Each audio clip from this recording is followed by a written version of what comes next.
இப்போ நம்ம அசண்ட் ஆகணும் அப்படின்னா என்ன பண்ணணும்? மெடிடேஷன் பண்ணணும். 1 மணி நேரத்துக்கு அப்புறமா இந்த கேம்பஸ் தாண்டின பிறகு ஆக்சுவலான டாஸ்க்கு ஸ்டார்ட் ஆகும். தியானம் நல்லா பண்ணுவோம். நான் தியானம் பண்ணிட்டேன், நான் தியானம் பண்றேன்.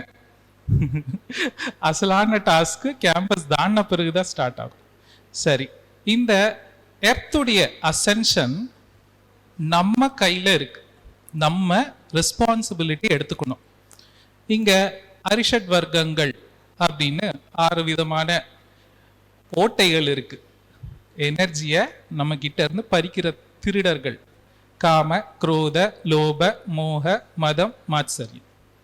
இதுக்கு தலைவன் யாரு அப்படின்னா மனசு. அப்போ வெளியே போனதும் என்ன ஆகுது? இந்த தியானத்துல நம்ம நிறைய ரிசீவ் பண்றோம். வெளியே போனதும் மனசு செம்மையா டான்ஸ் ஆடும். நம்மளுடைய எனர்ஜியை சாப்பிட்றதுக்கு அது மூலமா போயிடுது.